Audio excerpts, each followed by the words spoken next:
Okay, let's get this going again. The meeting I thought I had didn't wind up happening after all. So we're just gonna finish this out. 30 minutes. We're going to open 30 minutes. We got 30 minutes. open debate. I'm sure this will be longer than that. Guys, I know everyone's passionate about this. I get that, but we can't have multiple people debating at the same time, right? We've got one debater here, we got one debater here. Let's keep it here. All right? Let's put 30 minutes on the clock and let's begin the open debate. Pearl, I'll let you pick up here. Go ahead. What happens to men when they don't pay child support? There are consequences for it, especially when Which there's are? a court order for them to Which carry are? out their responsibility and pay child support so that child can be raised. And what happens Do you if they think I would just bite the bullet on this point. Like, yeah, they're gonna face legal consequences. Maybe they get jailed. Maybe they get fined. I don't know what it is, but like, what point? Because I'm curious, where does Pearl think she's going with this? Like, yeah, a guy doesn't pay child support. He's court mandated to. What are the consequences going to be? Is that a bad thing if he faces consequences for not following a court order? Like, what? I don't get what Pearl thinks she's proving by making this point. there shouldn't be legal responsibilities or legal consequences if they fail to carry out a court order Bless to, me. take care of their kids? I've interviewed men that have paid millions of dollars in Don't child care about your support and interviews. they're- Anecdotal. I mean, I'm curious what that means, right? Is this a couple that is like a highly successful couple? If that's the case, then the amount of child support they're going to pay is going to be higher because that was the living standard before they broke up. Or do you mean they have like years and years of back pay that they didn't get around to, and therefore winds up piling it up and winds up equaling a lot? Because, sorry, let's do some math on this. So if it's about $500 a month is on average, 500 times 12, and let's say over 18 years, that's only 108,000. Jesus Christ, doesn't seem like a lot of money. That really does not seem like a lot of money at all. Am I doing that right? 500 a month for 12 months times 18 years. That seems like a pittance to support a child on. I mean, I guess you're talking 500 a month. Does that make sense? Let's look up what is the average cost to raise a child.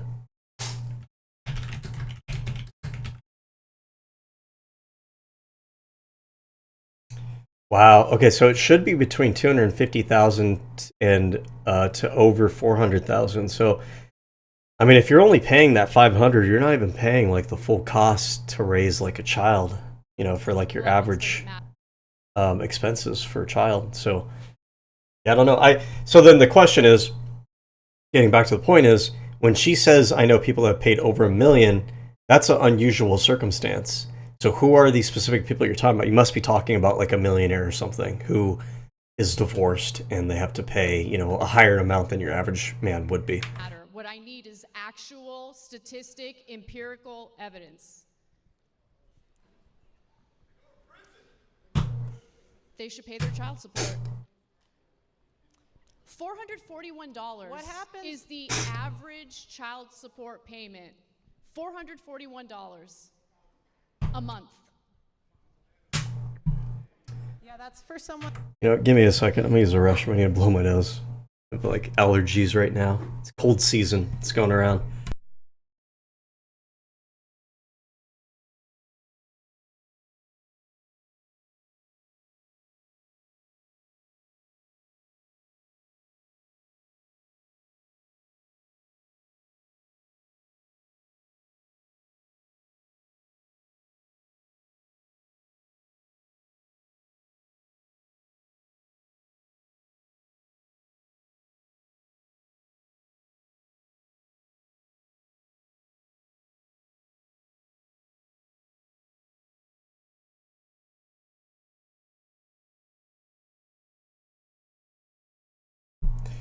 Okay, sorry about that. That makes $24,000 a You year. Keep this just told going. me a woman can just go to work and take care of the kids totally by herself.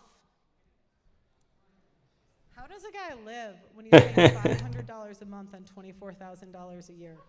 She has to know. She has to know that this looks terrible for her when she's so blatantly just dodging questions and not answering. When she asked the question, like, how is a man supposed to live on whatever amount a month? Like, the easy response to this is, how is a parent supposed to afford to take care of their kid on that same amount? Right? Like, this goes both ways. You have a child, you have a responsibility to take care of the child.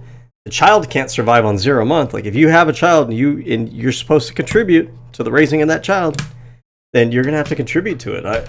Like, regular parents who keep their children, they don't get to decide, like, I don't want to have this financial burden anymore, I'm gonna dip out of it. Like, when you have a child, that is an awesome responsibility.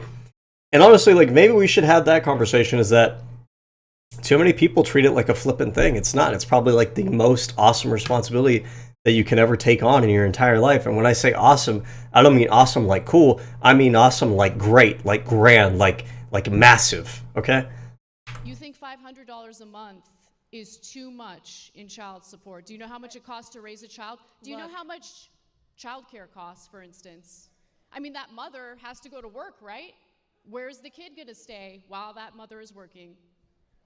How is she going to pay for the what happens to men when they don't daycare? pay child support? Bro, come on. Men when they don't pay She already child answered this There are question. legal repercussions for not What- carrying out a court mandate Do you think to that do something. Do you think that fraud should be illegal? Absolutely. Okay. So why is So you it notice how she just immediately jumps into the next question? fraud men on paternity? Like, she was expecting an answer that she didn't get, He's the father, and she wasn't prepared for it, so she has to just move on to the next talking point. Child support for 18 years. Yeah. I don't know Where what have the you law been on is this when it issue? comes to Other- that. Oh, for fraud? It's wrong. If you're lying up paternity, that is wrong, and there should be legal. There you go. We were talking about this earlier, right? We went to that feminist subreddit. We saw that some of the feminists on there were saying, kind of like, enough making excuses would be the right word, but yeah, this is how you answer a question like this. Like, yeah, if a man is frauded into taking care of a child that's not his, easy. That's bad. That's not good. I don't support it. Move on. What's the next thing? Haven't feminists fought? It's that simple. Then why aren't See, feminists Anna- fighting for it? Anna? Anna understands this. She understands this, like, debate technique, like proper debate technique. She knows that the whole point is to try to make her sound like she's unreasonable, unfair, and biased. So she just bites the bullet. Like, yeah, you're right. That would be unfair if that happens. I own that. Now what? What's your next point? What do you want to say? Right? You don't have anywhere to go because you're expecting me to, say that that's like that should happen. That it should happen to men that they get defrauded? Like, no, of course not. I don't believe that. So I don't disagree with you there. So what point do you think you're making? Because feminists fight for women, obviously. Right. That's my point. Yeah. At the expense of men. You need to establish that. She hasn't established that at all in this debate anywhere. You guys want to believe women at the expense of men. Why isn't Amber Heard in jail? Because of the Me Too movement. You guys put The Me Too movement didn't do that. I mean, I guess maybe we could say it did, but like Harvey Weinstein, was Harvey Weinstein like an abusive guy? Like, yeah, he was, right? This is going to be the case with any sort of allegation that ever happens to anyone, anywhere, anytime. It's not unique to sexual harassment or sexual assault or anything like that. Like, there are going to be things that hurt someone's reputation. For example, when conservatives are all the time talking about, Barack Obama wasn't born in this country. That wasn't true, right? Does that mean that, that Donald Trump has to go to jail because he said that? We don't have that standard. People will sometimes make false accusations or allegations, but that applies to everything. It could apply to anything. It's not unique to women talking about sexual abuse, sexual harassment. And in the case of Amber Heard, what happened to Amber Heard? There was a whole public trial, and she got her shit aired out, and she got smeared, rightfully, right? Because she did kind of make up stuff and exaggerate. But why are we acting like our society wasn't able to adjudicate that? Why are we acting like the legal system didn't have an avenue for Johnny Depp to seek legal recourse for, I don't know if that would be slander or libel, whatever it was. There was legal consequences for it. There was a societal, reckoning for Amber Heard. Why are we pretending like that's not the case? And why are we pretending like this is like a feminist thing? Like, did all of the feminists, or did even the majority of the feminists, did they say that they stood behind Amber Heard and that they were like in favor of her lying? I don't recall that happening. I recall a lot of people online saying that because they hate feminism and they have like a biased perspective of what it is. I don't remember that actually happening. Someone needs to actually show me that. I'm sick of like people just saying things and making up these narratives, and it's not really based on anything. Believing all rape victims, and now we have rape. Amber Heard had to pay out a million Yes, there you go. Yeah. Yeah, but why isn't she in jail? You want her in jail? Yes. Well, She ruined his the penalties life. for defamation. How did she ruin his life? He came out on the positive end of that. That is the like we're trying to act like there's no recourse for men, that men are out, on a raft or whatever. Johnny Depp was able to make his case to the public. The public knows now that Johnny Depp was smeared by Amber Heard, and that Amber Heard was kind of the more responsible party in that scenario. And he's been able to return to film. So like, what are you talking about? His life wasn't ruined by that. He was able to defend himself, and he defended himself. That's not, of course, it's not saying, I shouldn't even have to say this. That's not to say like anytime women say anything about a man, it's always automatically true. No, of course not. Like, you should kind of take into consideration the allegations that are being made, maybe what evidence that there is, the character of the different individuals involved, right? You should consider all those things. But like, what are we supposed? What does Pearl want? Does Pearl want women to never speak out when they, are sexually abused or harassed because some of those people might be exaggerating, right? So now none of them get to. Now society doesn't consider any of them. That's stupid. That's silly. It's childish. Are what the court's decision is, right? You want people to go to prison for defamation? He had to go to 2 different countries to clear his name. Why isn't she in jail? He lost millions. And he did, right? To be clear, She paid millions of dollars back to him. That's the legal recourse. You're saying he lost millions of dollars? Maybe. I'm not even like saying that that's not the case, right? Probably lost some business opportunities during that time period. But that was rectified because she had to pay him money back out as restitution, which is what we're supposed to do. Does Pearl want us to like execute Amber Heard now? Is that what we're doing? It's never enough because Pearl has to keep like the outrage going on? you think the penalty for defamation is prison time? I think the penalty for a false accusation is that the woman should get the same time that he would have gotten if he was found guilty. Men don't go to Guilty prison. of what? Johnny Depp was never really like accused of anything. As far as I know, there was never any charges brought to him that would have landed him in prison or anything. So like, what is she talking about? And see, this is the problem with feminists. You want all these freedoms, but you won't actually be equal. I do want equality. No, if you wanted to be equal, you would fight for 50-50 child support, no alimony. Jeez. So again, Goddamn, dude. Pearl knows. She must know how bad her performance looks right now. And the marriage doesn't work out. She's got no income whatsoever. She doesn't deserve any alimony. Women aren't even doing that. Number one, that's not even women are not staying home with the kids. And number two, you have daycare. A lot of women do these days, you actually. have daycare as a choice. The traditional Again. women who want to stay home, they want to be traditional wives. And you trash them all the time, which I don't understand. If It seems like women can't do anything right when it comes to you, right? They're stay-at-home moms, they're traditional, they're... I understand that you can personally attack me. That's fine. I'm not personally attacking That's not a personal attack. These are things that you have said on the record multiple times. But if you cared about equality, you would care about false accusations. She does. Right. The issue here, Pearl Davis just has all these talking points, just these narratives. She's not used to actually being challenged on this. She's not used to actually like having a conversation with somebody. who's like, I don't even know if you would say they're on the other side, but like she's just running through her talking points. She's not even like actively engaged in the conversation. She's not even like able to dynamically respond to what Anna's actually saying. She came prepared with like a narrative in her mind, an idea of like Anna is going to fit some caricature that Pearl built up in her mind, and that's all Pearl is prepared to argue against is this caricature. But she can't like actually engage with an actual person. You don't. You don't know me. You don't know what I care about. Look, all right. Let's talk Look, about all right, what okay. men do not have.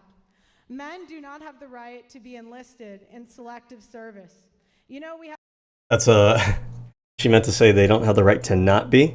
I mean, I would agree. I mean, I think women should also have to sign up with the selective. Either both have to or both don't have to. I agree with you, but like that's not even something that feminists argue for. That's not. We don't have that as a system because of feminists. We have that as a system because of people who were not feminists who set it up in the first place.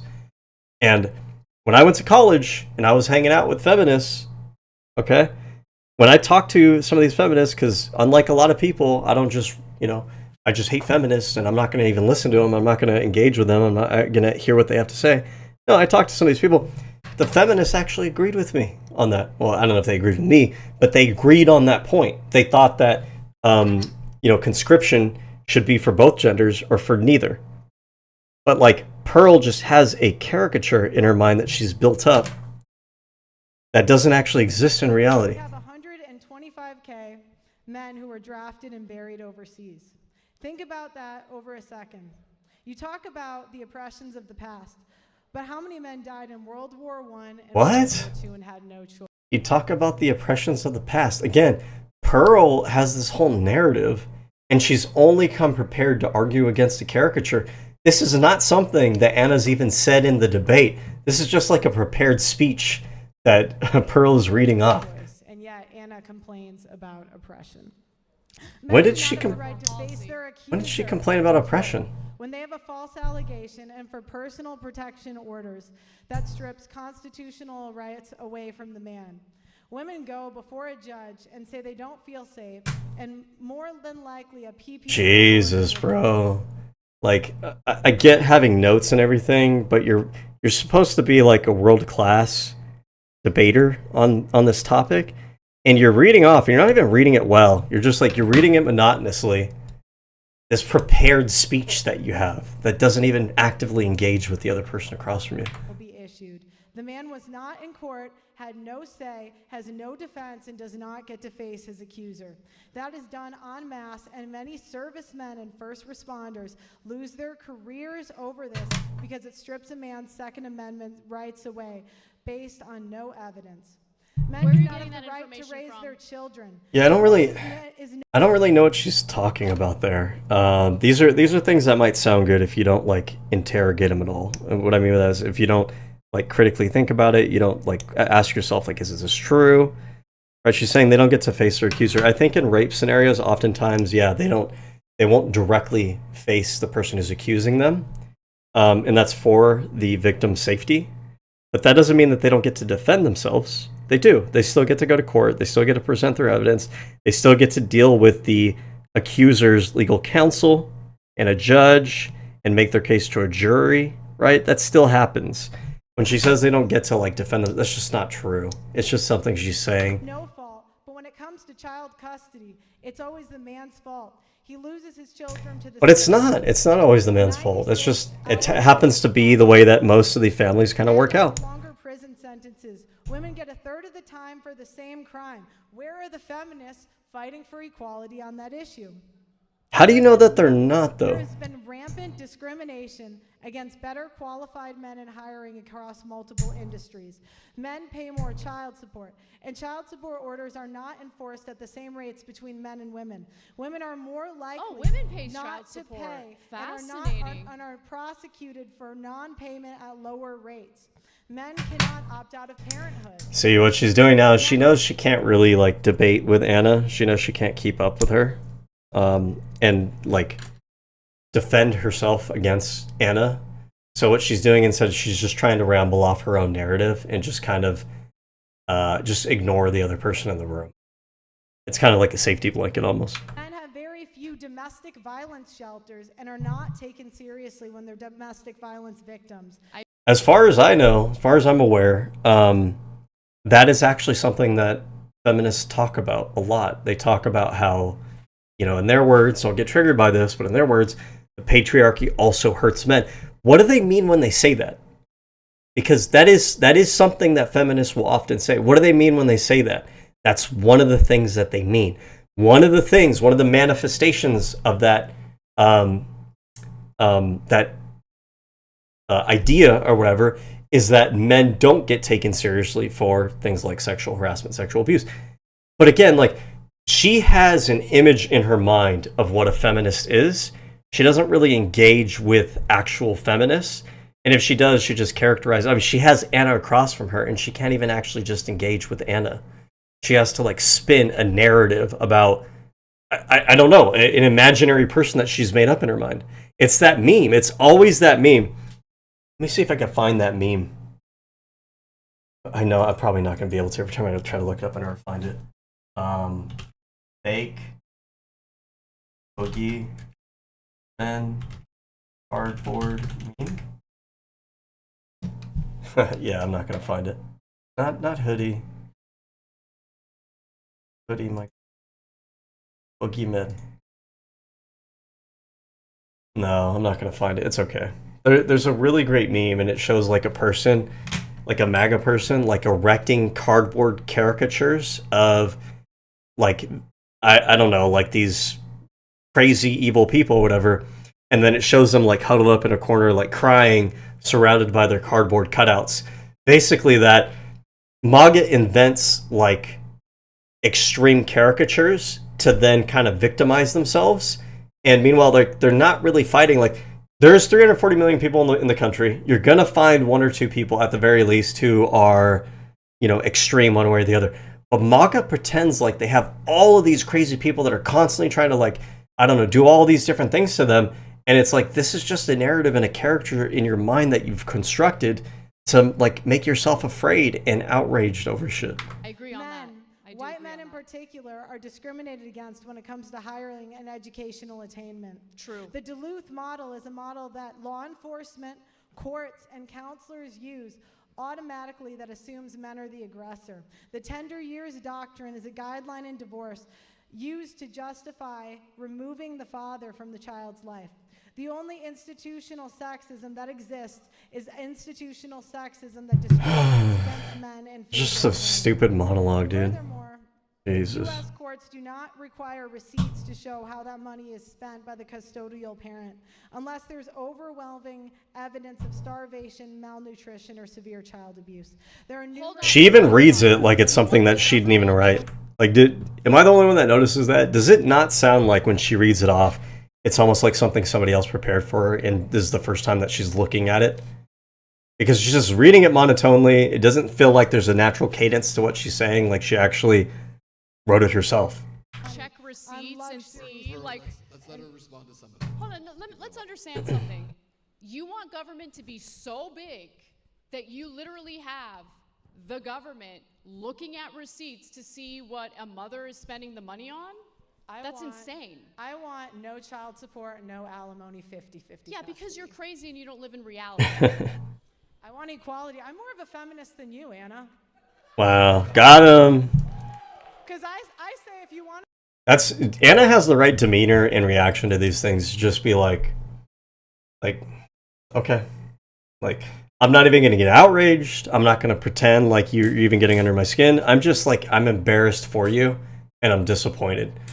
Her demeanor is like an aunt looking at her niece and just being like, I thought I educated you better. Like, I thought we talked about this. I thought I showed you how to do this. Like, are you serious? Do we have to go over this again?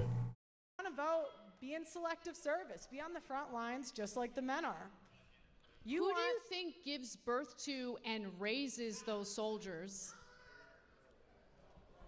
What does that have to do with anything? Because you assert that women shouldn't be allowed to vote because they're not all in mandatory military service. I say be equal. You want to vote, do what the men do. Men are fined Should women be included in $125,000. combat?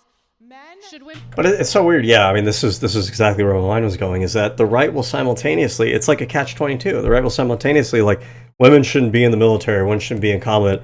Oh, women shouldn't be allowed to vote because they're not in combat. Well, wow. I mean, you've made it basically an impossible scenario for you. Like, you just don't want women to vote, and you're constructing a system in which you're basically setting a standard that you set up to make it so that they can't. You know. Women be included in combat. yes. Okay. Do what the men fair. do. Okay. Well, hey, at least you bit the bullet on that one. Give her credit for that. Next. Next? Nothing? Okay. I want to know what your ideal woman is. Because if you are a traditional conservative woman who's married, staying at home, raising kids, you trash them. There's no such thing as a traditional woman. They cannot be traditional in 2025 because women will always have the leverage. What does that mean? What does it mean that women Because- will always have the leverage? Women have child support to fall back on. Women have alimony. So automatically, 10% of divorces end with It alimony settlements. and 10%. and they go. You just ignored the They stats. go from men to women. They go from men to women.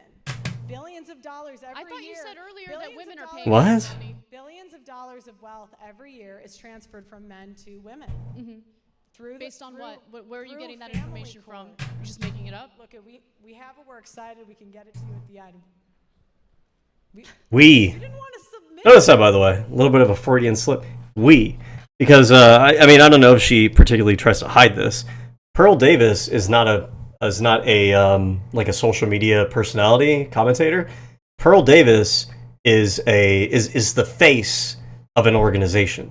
There's an organization behind her, and they chose her basically to be the face of it. The talking points that she uses are crafted for her. She doesn't do her own research. She doesn't come up with her own lines. Again, when she reads off that paper, she probably didn't even write that herself.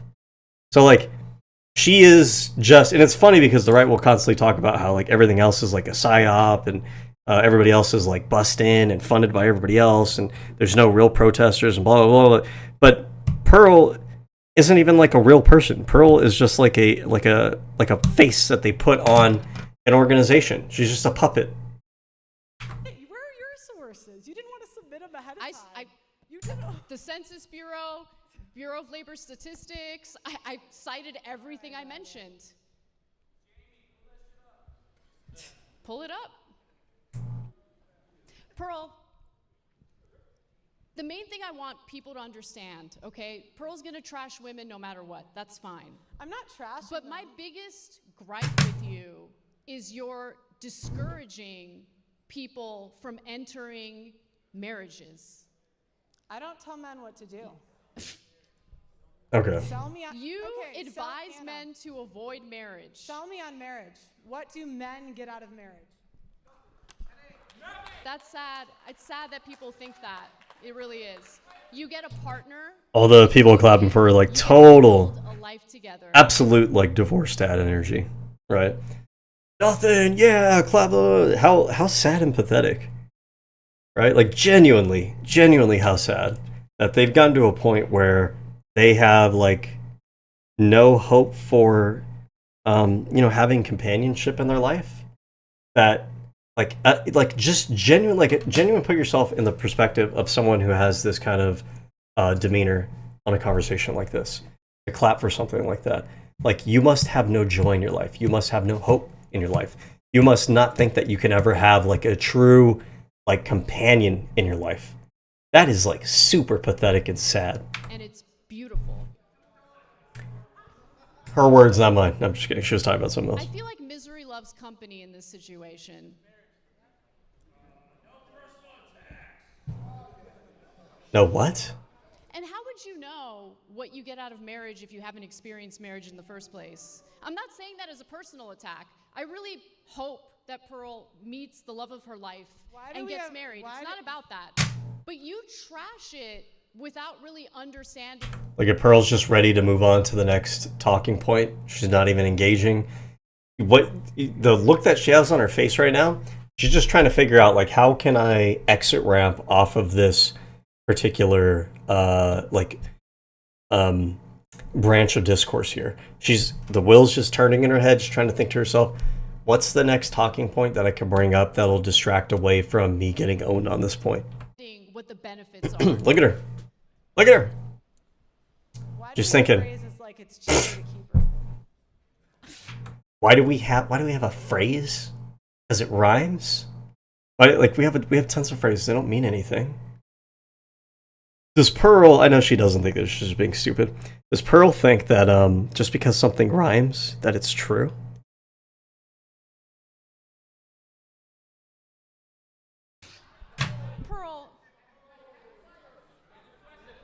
Pearl, I'm disappointed. Come on. I raised you better than this. And by the way, on purpose to discourage people from getting divorced in the first place. Why do we have phrases like happy wife, happy life? Because it's true. So stupid. Same with happy husband, happy life. I don't want to come home to an angry husband. But that's not a phrase. Do you have any other Oh, well, I guess it's not true because it doesn't rhyme. You want to throw at me? What do men get out of marriage? She just told you. A partner. Just told you. The reality is, here's the real reason. Here's the real thing about what men get out of marriage. And by the way, I don't even care about marriage. I don't particularly want to get married. I'm not like 100% against it, but like I don't think about it. I don't linger on it. I don't like approach life thinking about, oh, I gotta get a wife. I gotta get married. I don't really care. If I meet someone, it works out, we want to get married and everything, sure, right? But I don't think about it. But with that said, what do men get out of marriage? They get something that they really don't get anywhere else in their life. To be honest with you, it's kind of sad, but it's true. Men, generally speaking, do not really get emotional intimacy and support from most of the other people in their life. Like almost anyone, not even their friends. When you are married to someone, when you're in a committed relationship with a woman like that, you get emotional support that you don't get anywhere else. And that is massive. It is huge. You know, and the reason it's massive is, frankly speaking, just honestly because it's so scarce everywhere else. If it wasn't scarce for men elsewhere, it wouldn't be, as impactful. But it is. That is the reality that we live in. So you get someone who is emotionally there to support you. Frankly speaking, you get someone that you could do the horizontal with on the regular, which is also pretty awesome. You know what I mean?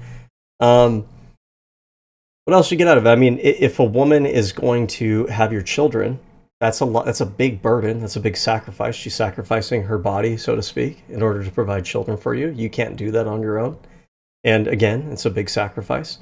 So there are things that you that you get out of marriage, and to have that perspective that you don't, I guess Pearl thinks you don't. Pretty sad. 5 pounds in the first 5 years. Men get pretty fat too. I don't know if you've done a comparative analysis on that. They actually end up gaining more weight than their wives do. And who cares? She wasn't prepared for that. Look at her face. Men. I mean, there's something about that response that just she sounds so defeated. Like I get a sense of like a lack of self-worth there. Like men care about it. Like she doesn't feel like she's pretty or worthwhile or that other men appreciate her. She thinks that this is why people obsess over things like this, is because indeed they're not getting maybe the attention they want. They don't feel valued. They don't feel like they're getting validation from other people. And so then you start searching for well, what is it? What am I doing wrong? What do women need to do in order to get that validation? Men do this too.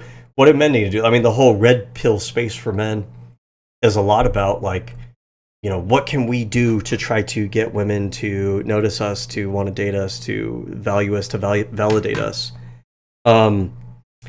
And it's sad. And I genuinely mean that. I'm not just saying that to mock her. It is sad that you feel like, you don't have any men who want to date you, who value you, who respect you, so on and so forth.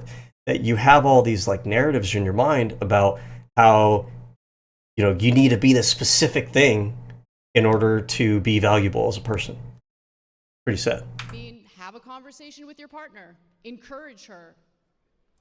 Be an adult. How can men and women be equal? Especially if she's giving you And children. again, just no engagement onto the next talking point. For the other. But you're not. I mean, where is this happening? We're not living in the caveman days where men are going out there and they're fighting saber-toothed cats. That's just not a thing that happens. Are there men in society who take on risky jobs? Absolutely, 100%. That's not the norm. It really isn't. Most men are working in offices. Some men are working, construction. Construction does have a toll on your body, yes, but it's not like you're out there like James Bond trying to, fight off villains and stuff like that. It's not really like a real average standard model of a relationship.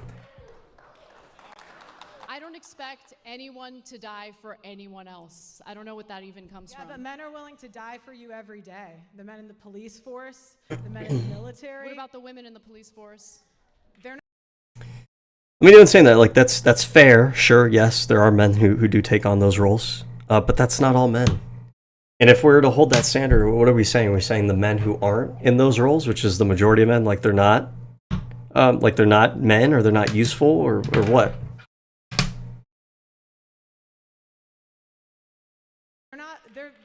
They're 10%, and they cause so many problems. Who cares what percentage? They cause so many what problems? problems? They're in the police force. My sister-in-law's a cop, actually. They can't do the same jobs. There's videos on the internet everywhere of women getting their guns taken because they're not strong enough. Are you just making things up?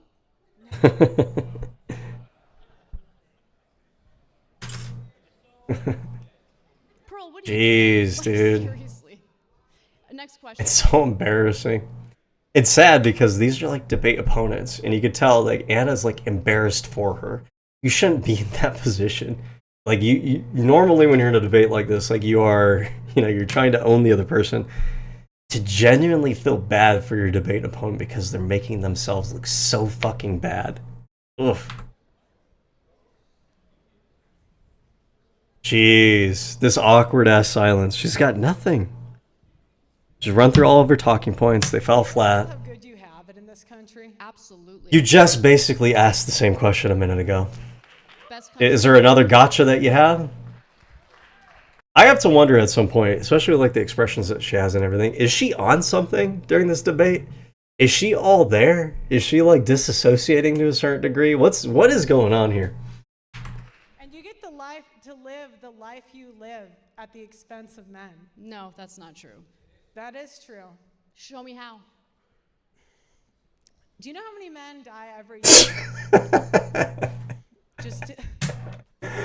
Like she could have made an argument there, and it is like it's a common go-to argument that people will make on that side of the aisle, which is like, oh, she just made it a minute ago. You have like men in the police, men in the military, right? She could have made it, but like she is so unprepared. She is so not used to the challenge that she just has to like dive to the next talking point. And look at this smile on her face. I don't know if she knows, like she just doesn't care and it's a big joke. Maybe she already got her paycheck, so she doesn't really care. Or if she just knows there's such a thing as nervous laughter when you're crashing out and you're doing really badly that you don't mean to laugh. It's like a physical reaction that your body has. It's like a nervous tick. No, that's the nervous tick variety. That's I'm really fucking up and I know it. There are men that die every year to get you crab. How many To get you crab.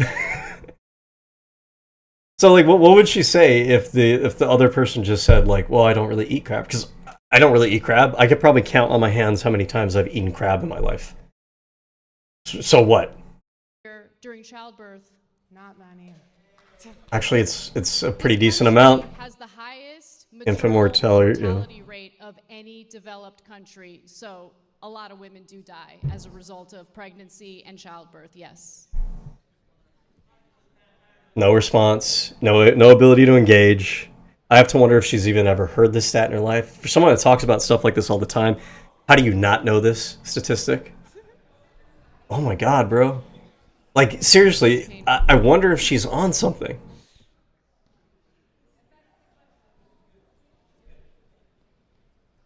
Do you have any? It's so awkward. Not right now. Jeez. All right. I almost feel bad, but then I remember the kind of person that Pearl is. Absolutely. So why don't we do this? I'll ask you one, and then I'll ask you one, and we'll kind of go back and forth. I kind of half jokingly said at the beginning, like Pearl had mentioned, I think you actually said it here too, that you believe you may be more of a feminist. Do you? That was obviously a joke. Be a feminist, and how would you define that? I don't consider myself to be a feminist, mainly because I think that's lame. Bite the bullet. This pussy footing out of it. Like, people have been doing that in recent years. It's very much like a peer pressure thing. I am one.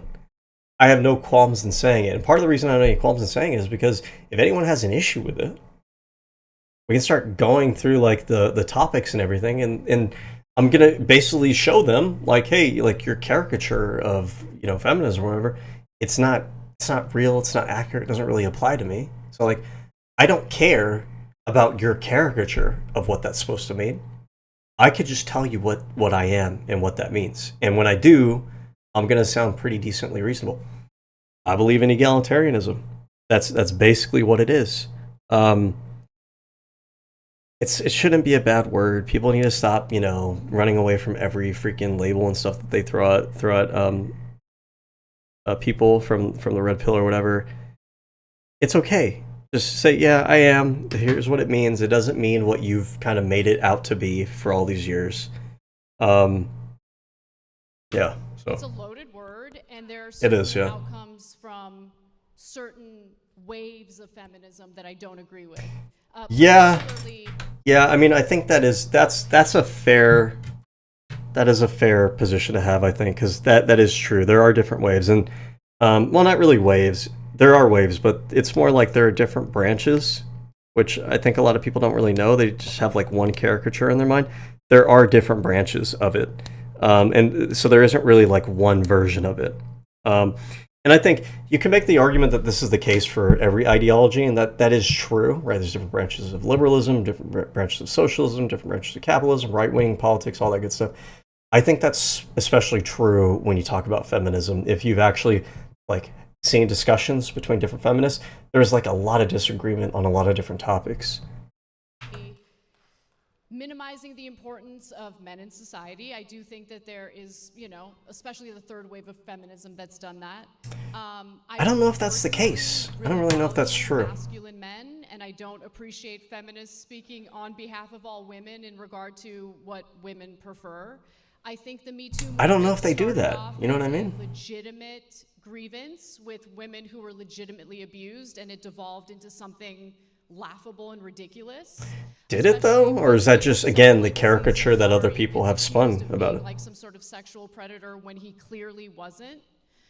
So I just don't like how loaded that word is. What I actually genuinely want is equality. I mean, I will say, yes, the word is very loaded these days. But part of that is because one particular faction has controlled the entire narrative for like the last decade on what that word is, and they've been incentivized to, you know, make it the worst possible caricature of that word. Because again, there are many different branches. There are many different versions of feminism. And I think part of the issue is that maybe some of those more reasonable branches, or people who can represent that ideology in a way that resonates with, you know, a broader swath of people, those people either don't have access to a platform to make themselves known, or they just haven't really done a good job of it.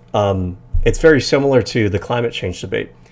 The climate change debate has been pretty much overwhelmingly framed by places like Fox News, right-wing media, which has been very interested in, you know, engaging in climate denial, and they have been very forward-facing towards the public. And it's been an issue that we don't have enough good science communicators who have the popularity, who have like the media savvy and charisma and connections to go out there and make sure that they are, you know, making a good representation of what climate change is to the general public. There was a while where Bill Nye the Science Guy was trying to do it, and I appreciate him making the effort. But I will say that when he was on some of those platforms, he wasn't doing the best job, I think, making the case for it. I studied a little bit of it. If you study engineering, you have to study physics, you have to study chemistry, you have to study heat and mass transfer. These are all climate change is a consequence of those forces. In engineering, like in an engineering school, they will tell you that climate change is a real thing because it's literally just the physics that we've known since like the 1600s. It's the consequence of how that works. It is true, but there's just not. So I have a pretty decent understanding of like how it works. I could explain it pretty well, but there's not a lot of people who do. I say that as I don't explain it, but it's not the topic of this debate. So let's move on.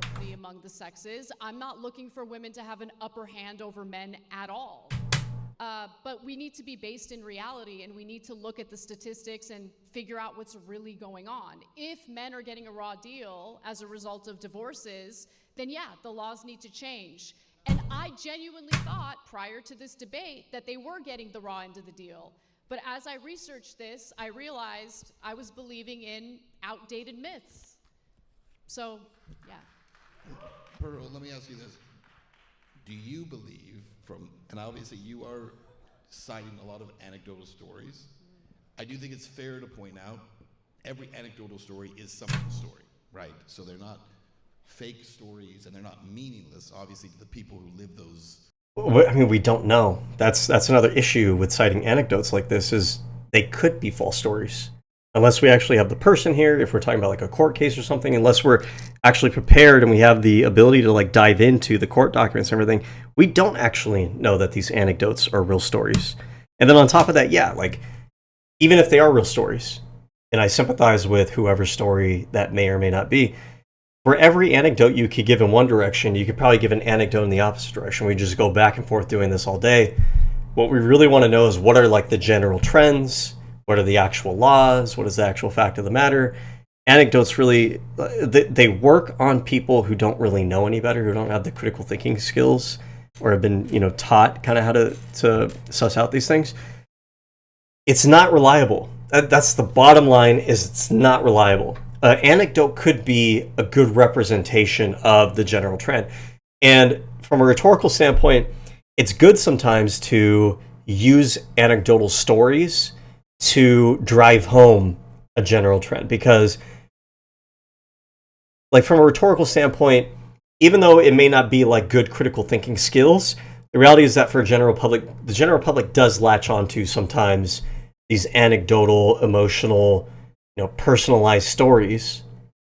But ideally, those stories should be used to drive home what is already kind of represented in the general trends of the statistics. Ideally. We hope, right? Realities, in a lot of cases, are very painful. Yes. Because of your platform, you speak to a lot of those people. How much is that informing where you're coming from in this debate is the real stories of people who have... And here's the other problem with that is because there's another set of anecdotes on the opposite side of this topic. And if you're using your platform to only talk to one side, are you really doing the world a favor there? Or are you like just misleading the public and doing more damage than you are doing good? Been hurt by this stuff. I mean, I've interviewed 1,000 people. I interviewed a guy who had his kid transition and there was nothing he could do about it. I interviewed another guy and he spent $300,000. I think that there's a story that a lot of these like anti-trans media figures trot out. I'm imagining she's probably talking about that same anecdote. And that father who was not able to, be a part of that child's life or whatever, they were consistently like misgendering the child and everything. This is not a child that was like very flippantly, they just decided to make the child trans. Not really how that works. There's a child that had been seen by mental health professionals and everything. It was pretty well established. The kid insisted on it. The dad just kept deciding to misgender the child and whatnot. But she's not going to tell you that side of the story. Trying to get his kid back. He actually went overseas to Ukraine during the war, just trying to be in his kid's life. So yeah, it impacts it a lot. Yeah, I've interviewed so many men that want nothing more than to just be a dad and see their kid. They don't even care about the money. They just want to see their children. Yeah, maybe. And if you ask Anna, it doesn't exist, but... I don't think Anna has ever said that. I don't think she would say that. Man, Like everybody knows somebody that it's happened to. But no, everybody doesn't. You know, I know plenty of men, and I don't know. I don't know this story. That's not a story that you hear all the time. I'm sure it happens. You have a planet with 8 billion people. I'm sure it happens. But the question is whether or not this is like an actual like widespread trend, or if you're just trying to like get people riled up over, one-off stories. I mean, for me, for example, I was raised without my biological father in my life. I don't talk about it a lot because I genuinely don't fucking care. I really don't. But that's a good example. If we want to talk about anecdotes, here's the reverse anecdote from the kind that she wants to push out, which is that I had a dad who just genuinely just did not want to be a part of my life. He didn't make an effort to, right? I am not hung up over it at all. I'm just making the point that for every story that she has of like, okay, there's these dads that they want nothing more, just be in their children's life. And I don't know. I really want to see the details because you're going to give a very biased perspective of that story, right? But let's just take for granted that it's true. There's going to be the flip side of that, which is there's also a lot of men who just don't want to be in their children's life, who don't want to make the effort, who don't want to be good parents to get their shit together or anything like that. So, like, you got to give like an actual reasonable, fair assessment of the state of things. You can't just cherry pick. I mean, you can cherry pick. It's just not good form. Try to minimize it. It's not really helpful to society. Towers and pretend it's not happening, but there's a genocide of millions of men that's going on in this country. You use the word genocide? I was gonna say, 1.6 million men commit suicide. Have committed. And this is like an actual genuine issue. But committing suicide is not genocide. An epidemic of suicide is not genocide. When you say genocide, you are connoting to the audience, you're putting forth the connotation that somebody is like pushing men to do this, or that somebody else is responsible other than the person deciding to commit the suicide. And it's sneaky, it's manipulative. The whole idea is that you're trying to spin a narrative that somebody out there, some larger force, some group of people are behind it, rather than there are particular men that are dealing with some struggles, some internal issues, which we should care about, right? But that's different from we need to go blame somebody for it, or blame somebody else for it anyways. Suicide since 1970. Similar rates of women also attempt suicide but fail because they usually don't resort to more violent means of ending their own lives. Right, so they'll take pills. Why is it that every time we bring up men, you have to bring up women? Because we're doing a comparative analysis here. You can't just throw out statistics without comparing it to what the rates are among women. What I'm pointing out. What are you pointing out? I just pointed out that by 2050, more men will have committed suicide than all of the world wars combined. And your first response was, well, women commit suicide too. Because it is a problem that is inflicting both sexes in this country. It is a tragedy and should. I mean, I will say this might be the one small little caveat that I might agree somewhat with Pearl here. Not that Anna meant this in like a negative way or anything, because yes, the topic of the debate is feminism versus it is comparative. I think that's fair. That said, I think it probably would have been more effective to just be like, yes, there is an epidemic of men committing suicide. I care about that issue. We should all care about that issue, and we should be have a productive conversation about what we need to do about that. But simply just blaming women or whatever is not really like a productive way to have that conversation. At that point, it just seems like you're kind of just using men to attack women, and you don't actually care about the epidemic of suicide. Be taken seriously rather than this weird sex war. But it's not going to be taken seriously when you pretend it's not going on. It is going on. Are you kidding me? I mean, how many of our soldiers, our veterans, come back to the United States after multiple deployments, do not get treatment or help with PTSD? This caricature that Pearl has prepared herself to debate against, it doesn't work if the other person just immediately shows that they're not the caricature that you are trying to portray them as. You think that divorce is the reason for most of these suicides? Men are 9 times more likely to commit suicide after. How many more divorce? times likely are women? That doesn't really engage with the point. a divorce. What about the women? You don't know right? the number, What right? about- Because you what didn't even about- care to what- look into all right. it.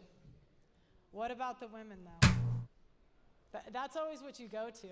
And that's kind of what I'm trying to point out is feminists don't care about male issues. They don't. They do not care about equality. Because whenever you ask them for real equality, Pearl, my point is that suicide is not just a male A issue. gender specific. It's a huge problem in this country. Women who try to end their own lives are less successful because, again, they're less likely to. I mean, I'll say this. I think that, yes, we see that depression rates are high for both genders. We see that suicidality is, relatively high for both genders. I think it's probably worth saying that there are probably different reasons for it, right? So if we wanted to deal with suicidality for men, it's probably going to manifest in a little bit of a different way, right? And it's a worthwhile conversation to have is why, what are the factors that are causing men to feel this way? And it's probably going to be different from what are the factors that are making women feel this way, right? Because one of the big reasons that men might feel suicidal is that there's a lack of good like emotional intimacy, ability to kind of share the struggles that they're going with.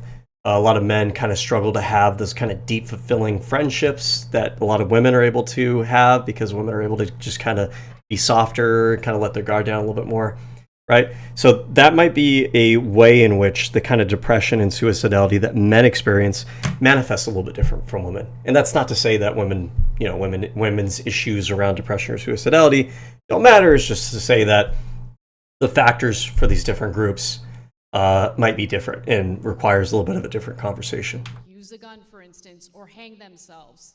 They'll take pills, it'll fail. It's just a tragic thing all around. But if you actually care about suicide rates, then you would want to know what's causing the suicide rates or the attempts at suicide. Divorce. What can we do as a society to help people to prevent that from happening? Is it divorce? I mean, it might be. It might genuinely. I'm just genuinely curious. I can't really trust Pearl because Pearl has like a whole narrative that she wants to spin, and I don't think she really cares all that much. She's just trying to push like a narrative here. I'm actually curious. Like, what is? I wonder if this has been studying. What is causing male suicidality? Okay, let's see. Mental health struggles. Well, no shit. It's almost like tautologically true. Depression, substance abuse. Substance abuse is going to be probably a big one here. Life stressors, job loss. Yeah, so that's an interesting one. I could totally understand why this would be a big factor for men because for men, they have a lot of societal pressure on them to their value in society is defined, and I'm not saying that this is a good or bad thing, I'm just saying this is how society kind of treats men. A lot of the value is going to be defined by, what kind of job you have. Do you make enough income? Do you have financial success? Relationship issues. So this is definitely true, I would think. This is probably also true for women as well.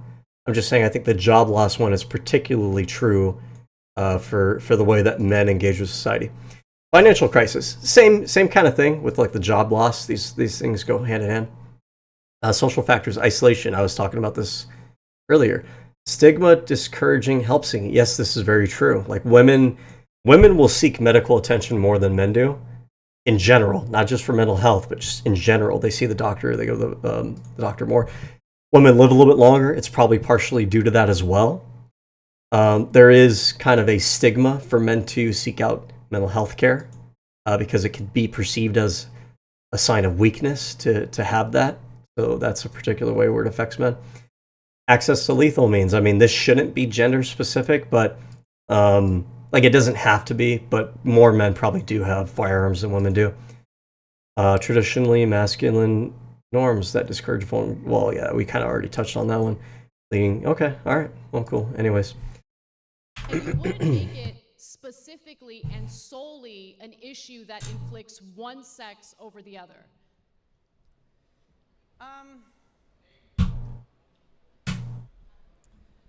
All right, cool. What's next? Proving my point because we talk about male issues, you keep bringing it back to the women. I just want you to compare the stats you're spewing right now with something to compare it to. Okay. Do you think that women should be on the front lines of the military like the men? Didn't she already ask this question earlier? Like, didn't they already cover this topic? I think she mentioned men having to be in selective service, and I think this already came up. You know? Like, Pearl is just on autopilot, just reading off her talking points. Just trying to figure out which one to use next. What was I gonna say? There's something I wanted to look up. Oh, it's gonna bother me. Can't remember what it was. Let me think here for a second. So, here. One way to remember when you forget something is to retrace your steps, essentially.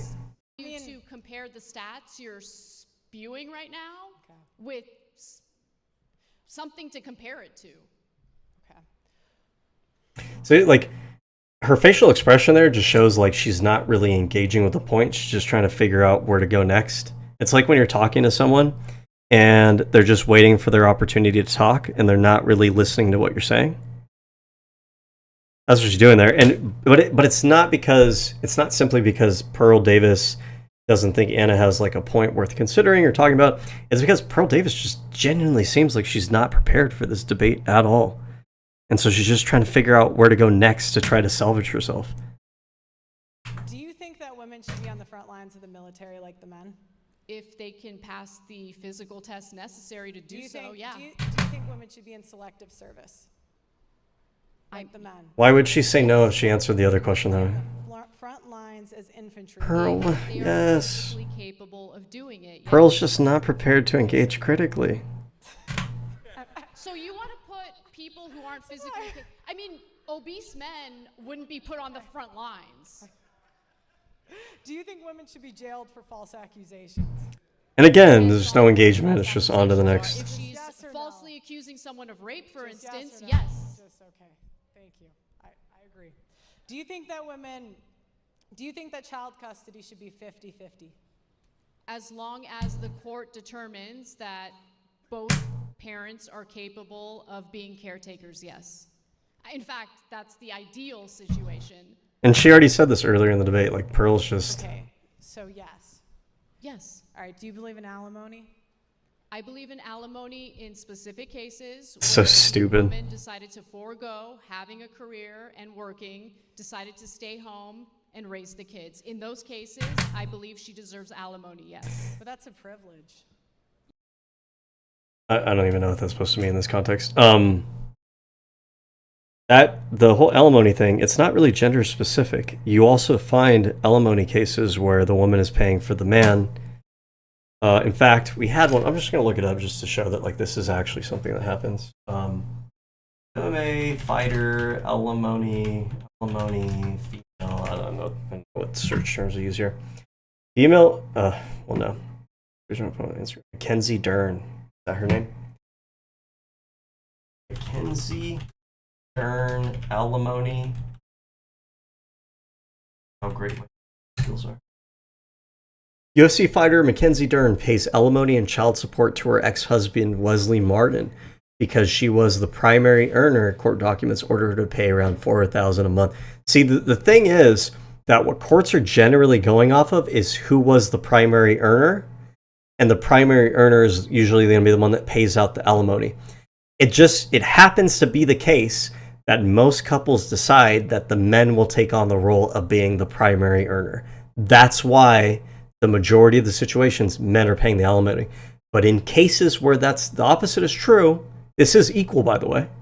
The equal standard here is not men versus women. The equal standard here is which one of the partners is the primary breadwinner when they were together. This would apply to like gay and lesbian relationships as well. It would be who is the primary earner. But this narrative that the courts are just choosing based on the gender, that's not true. It's just the couples themselves decide to take on those relationship You're ridiculous. dynamics Next, move on. themselves. You said it's ridiculous. It's That ridiculous, it's a privilege to stay home especially with your coming from a girl who grew up in an affluent situation with incredibly wealthy parents. You don't know anything about struggling. You don't know dick about financially. shit. So to tell a single mother who decided to stay home and raise her children instead of work that she doesn't deserve a penny to raise her kids after a divorce is the most privileged piece of shit thing to say. This is Next. this is the type of nagging that drives men to suicide. She said nagging woman, stereotype. Wow. I mean, it's just childish, right? Obviously, childcare is like, it's a full-time fucking job. You know, I shouldn't have to say this. It's so stupid that we have these like immature conversations, but like, if you've ever had to babysit, if you've ever had nieces and nephews, kids are fucking annoying. They smell, they shit, you gotta feed them, they can't take care of themselves, they're constantly getting themselves into danger, they require your attention all the goddamn time. You wanna talk about nagging, be around some kids for like an hour. That shit's annoying. It is a job. It takes time. You have to have like your full attention on it. You're taking care of like almost like a small drunk person, like for 24/7. It's a lot of work, you know. I don't know. Next. And if you were a guy that was trying to have like a career, because like the typical setup, of course, is going to be that the guy is the breadwinner and the mom is a stay-at-home mom. Doesn't have to be that way, but that's how most couples are going to distribute things out. If you're a guy that's trying to like build a career, if you have to also like be a full-time parent, like it's just not possible. You either have to like find childcare, like go pay someone, or maybe you have like your parents do it for you. Like it's literally not generally possible for you to simultaneously take care of a kid and also like do your other job at the same time, which indicates that yes, it is kind of a job. I get it.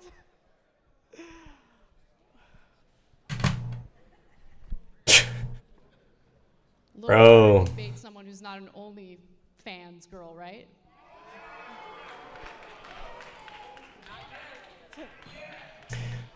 The most embarrassing part is that every time she like does this little laughter giggle thing, she's like the audience isn't even laughing with her. It's just her kind of like laughing by herself. It's really awkward. Paternity fraud illegal. We've been over this already. It's estimated 6% of Yeah, if you guys are just tuning in, they did go over this already. I talked about it earlier in this reaction. Okay, One-third that's wrong. paternity And tests. yeah, there should be consequences for that. But there aren't. Hold on. Okay. But there are where And there have the should be. So feminists we agree been? on that. Next. What was she gonna say? We can Hold on, agree hold we on. could've covered it. And that's my point. Hold on, You hold on. don't care- She's gonna say 1/3 of what? Okay. But there are where And Paternity yes. Test Association. Are you happy? I don't Third really of believe- estimated 6% of men are fathering children that are not theirs. I don't really One-third believe your one- stats. Like, where are you American- getting? Okay, I don't know. She's gonna say 1/3. And that's I looked this up earlier because it got brought up earlier in the conversation. It's like it's anywhere. It depends on the country. Obviously, it depends on the country. I mean, it probably varies from like city to city and community to community, town to town, or whatever. But the incidence of it, like it varied from anywhere from like 0.8%. So in other words, less than 1%. And then in some situations, it might get up to like 6%. Oh, I know what she was going to say. She was going to say 1/3 because there is a statistic that says 30% of men who already suspect that they're not the father, 30% of those cases, 30% of them were actually not the biological father. But you're taking a subset of the overall general male population. You're taking the specific subset of men who already have a reason to suspect they're not the father. It shouldn't surprise you. Like, of course, among the subset of men who have a reason to suspect they're not the father, no shit, that percentage is going to be higher. They have a reason to suspect they're not the father. That's why. care about equality. You want freedom at the expense of men. Okay, sure. Next. Do you think that men should It's an expert level debate tactic. When someone makes a stupid argument and it's stupid, you don't even need to validate it with like a serious response. You just trust the audience to know that it sounds fucking stupid. You don't want to have children, put a condom on. or require him to wear a condom? That's What? equal. Yeah, That choice is equally irresponsible. He's the one with the Johnson. He gets to decide what he does with it. I think I'm more of a feminist than you. Sure. Go great. Congratulations. Again, see, when someone else just makes a stupid argument, you don't even have to validate it. Just, okay, cool. I don't think anybody buys what you're saying, so cool. This is the longest 30 minutes of my life. What's next, Pearl? Come on. What's your next talking point?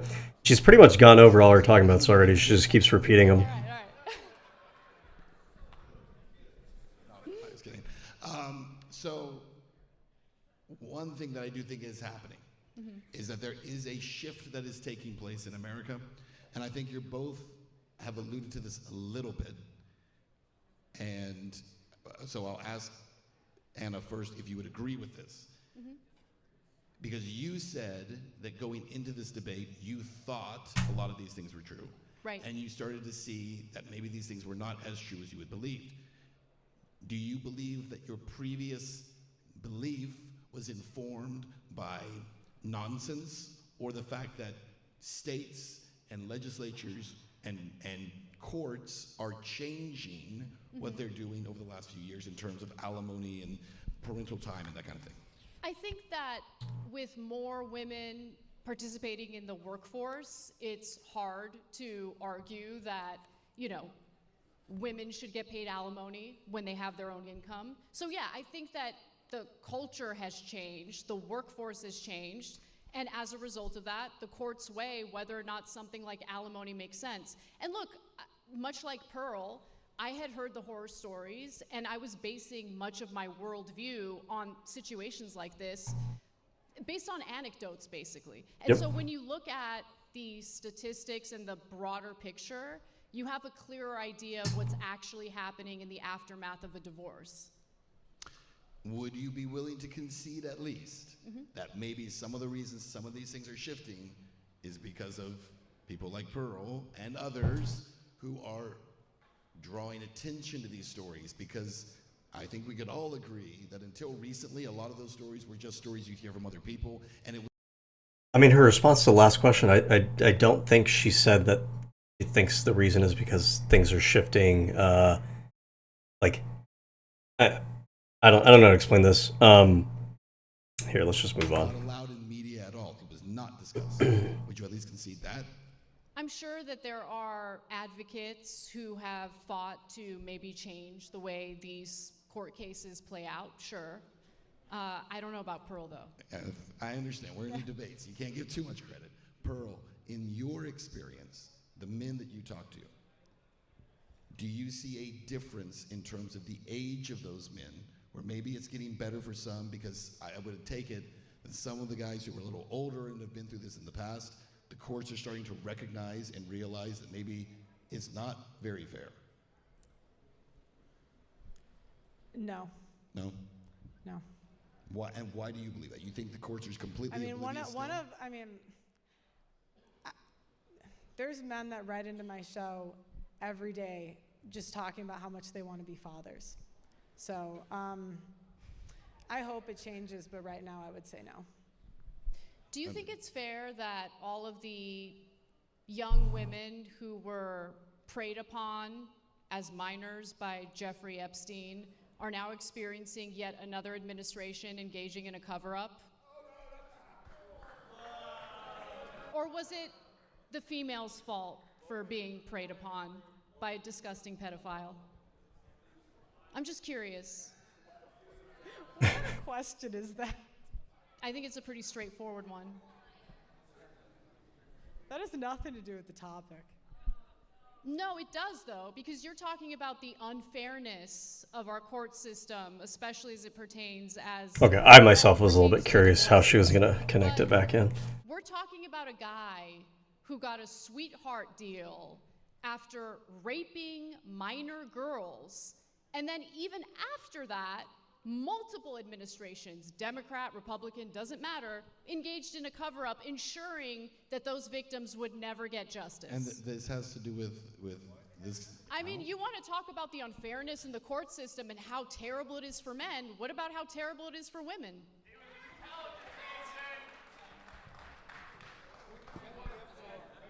Look, that has nothing to do with anything. It has a lot to do I with think what in we're talking fairness, about. you gotta admit that's an anecdote too in comparison to the overall statistics. It's a pretty big anecdote. He's a big anecdote, but he's also an untouchable anecdote, right? He's I don't a think little it's different than untouchable. most. I think it's than most super people. touchable. So let's It was. go back to I don't know. I don't know if that little line of inquiry was all that productive, to be completely honest. We're actually going to take a break. There might have been a way to kind of weave it back in that would have been We're going to actually go up to the analysts and pretty salient, but I don't know. I think take it away, Sam.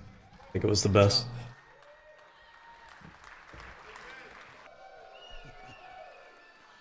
All right, what now? Is this like audience questions? Always come back. A little pyro. All right, here's what we're going to do. We're going to come back. We have about 15 more minutes of open debate, and then we're going to get into the final statements. So we'll pick up our. Sorry, I'll say it again. All right, I gotta like 1.5 this or something because they've been talking for a while here, and unfortunately, because Pearl was so unprepared, just been going over the same things over and over again. I doubt that they're going to talk about anything new, so I don't want to be here for another 50 minutes, just going over the same points. So I don't know. Let's speed this up. Can you give me an example of which jobs you're referring to? Logging, plumbing, crab fishing, oil rig. Yeah, those are dominated by men. They have the physical capacity to do it. Men and women are built differently. What's your So you're plan right. when they stop? I They think stop we're gonna have a what? problem. Are you suggesting that women should be forced to work on oil rigs and things What like is that? your plan? That's For what? I don't understand. I don't have a plan, Pearl, Plan for what? She's saying they're going to stop? I don't know. Why would they stop? for a Feminists situation in never which do. men no longer do those jobs. They never Maybe you do. do it. I don't know. What's your plan when men start walking away from marriage? What's your plan? When, not if. I don't. Where is this coming from? I don't know. So, do men or women get a raw deal from marriage? Because you just What said is men your walking plan- away what from is marriage. your So, plan? is he culpable for doing that? What is your plan when men walk away from marriage? Is he responsible for walking away from a changing the marriage? topic. What is Or your is plan? he just never guilty of My anything? point is you shit on men. I don't shit on and men. I yet- love men. Like, is this a thing though? Like, are men actually walking away from it? I don't know. Maybe they are. Maybe men and women are walking away from marriage, but like, he's throwing it out there as if like we all know that this is going to happen. This just seems like a made up narrative again. Yet the very microphone you're using was built by men. The building was built by men. And there's no gratitude or appreciation. You just tell them they're not doing enough. Got me. You got me. Yep. So what's your plan when men start walking away from society? That's not Walking away from society. like, is that a thing? I don't know. It's just so silly, and immature. I don't know. I don't even know what to say. It's just so stupid. When men stop doing the dangerous jobs, when men stop getting married. But they're not doing those things. I mean, they're doing they do dangerous jobs, and they continue doing dangerous jobs because there's an economic incentive to. If you are working on an oil rig, if you're working as a crab fisherman, why would anyone want to do that job in the first place? The reason that people do those jobs, they're not fun jobs, and they are dangerous jobs, is because there's a premium to doing those jobs. You get paid higher. Those are high-paying jobs because of the risk associated with them. Like, men aren't doing them. They're not going out there and doing them because, like, oh, if I do this job, Pearl Davis is gonna marry me or something like that. They do it because there's economic incentive. Even if they don't have like a woman in their life to do it or anything, they're gonna do it because they still want to make money. When men stop having kids. To be quite What honest is with your you, plan? if American men decide they no longer want to do those jobs, very likely our government will import men from countries where they're willing to do those jobs. That's probably how And it's what's going your to work plan out. when they date American women and then decide to stop too? I'm not worried about that. Of course you're not. No. I never had The any future problems. is not going to be great for feminists. You guys are going to get the equality that you're asking for. Men are not going to protect women in the streets. Men are going to stop signing up for the infrastructure jobs. The birth rate's going to keep falling, and the future is going to be bleak. Okay. Yeah, I mean, it just goes without saying, this is just like a story that Pearl has made up in her mind. It's just a fantasy. Maybe the future does have in store. Who knows? Who knows what the future has in store? But like, she's not even establishing that there's like a trend of this happening. She's not establishing a reason why this would happen. Just kind of being like, this is like black pill doomerism. That's not really based on anything other than your own, like, what is it? Myopia? Is that the right word? cynicism? Listen, I think men and women serve important roles in society. I think that you have a shallow understanding of what I believe, number one, but more importantly, what the dynamic is between men and women in modern society. You're under this weird impression that the anecdotal evidence. It is worth saying, I mean, for Pearl being a woman, we usually don't talk about women in this light, but Pearl gives off incel energy. She talks about men and women and relationship dynamics in this way because she herself kind of has like an incel mindset of like, you know, no man wants to date me, men and women ain't shit, it's hopeless, everything is hopeless. That you cite is indicative of the outcome of all marriages. In reality, study after study shows that married couples tend to be happier than single individuals. Right, they're happy before the divorce. Divorce is terrible. Divorce means that the marriage didn't work out. Obviously, they're not going to be happy in the middle of the divorce. Like, correlation doesn't mean causation. People marry happy people and date happy people in general. You're attributing it to marriage, but you're not going to marry someone that's like a bit. Okay. I think that there's actually a lot of stats that show that married couples perform better on a variety of different statistics. I think they tend to be healthier. It is worth asking, right? Which one's the chicken and the egg in that scenario? Because it could be that married individuals or marriage selects for individuals who have their shit together, but it could be the other way around, or maybe it's like a cyclical thing. Like people who are kind of have their shit together are more attractive partners for marriage, and then the marriage itself also kind of makes them healthier individuals. She says that 50% of marriages end in divorce. I believe that that's probably close to true, at least for older generations, but I believe that that's not. Could be wrong about this, so I'm kind of curious. I think for younger generations, the stats are different. Divorce rate by generation. So baby boomers have the highest rates, especially in older, while millennials show lower rates. So interesting thing here that's almost like a counterpoint to the narrative that Pearl is trying to spin is that Pearl's whole thing is she's trying to advocate for some like old school, go back to like women in the kitchen, traditional gender roles kind of dynamic. But the further we go back, we see that divorce rates were actually higher, and that kind of some of these newer perspectives and engagements with modern styles of dating and whatnot seem to lead to fewer divorces. Gen Z falls in between, of course, yeah. So it would be the further back you go, the higher divorce rates are. With trends showing a decline in divorce for younger cohorts and a rise for older ones since the 1990s, as younger generations marry less often but form more stable unions. Which I kind of feel like is true. This part right here, I don't really have any specific data on. I just feel like I myself, being a younger person, being around other young people, talking to young people, I feel like younger people take marriage more seriously in the sense that they're not as willing to settle. They're not getting married as early in life, which some people may look down on that. I think that's a positive thing. Like, if you're getting married at 18, bro, you are not fully developed yet. You're going to change significantly as a person in your early 20s. Getting married at that age is pretty unstable. So they're waiting to get married. They're like, you're always settling to a certain degree because there is no like perfect person in the world, right? But younger people are not settling for like the first thing. They're getting to know themselves better. They have a little bit higher standards. They're taking a little bit more seriously. They're being a little bit more responsible about it. Those are all good, positive things. But these aren't things that Pearl can really talk about because her entire narrative relies on like this notion that everything modern is bad and we need to go back to the way that boomers used to do things. You're right, Pearl. You know, what's really interesting is if you look at marriage rates, which have dropped in the United States, not just in the United States, actually globally, you'll notice that the people who are less likely to get married happen to be those who are from a lower socioeconomic status. Right, marriage is disappearing from the middle class. That's true. From poor individuals, yes. Is it disappearing? I'm curious. I know it said in the stats that the rates are lower, but how much? How much so? Marriage rate by... And also, like, if your whole point is that marriage rates are decreasing, but the rate of divorce is also decreasing, like, the old model that Pearl wants to go back to, sure, you're going to have more marriages, I suppose, But what point is that if those marriages are just going to end in divorce anyways? It's kind of like defeats the whole purpose. In the U.S. by decade of birth. That is not what I'm looking for. Percent of women married by birth decade. Why do they only do it by women? What do they do by just in general?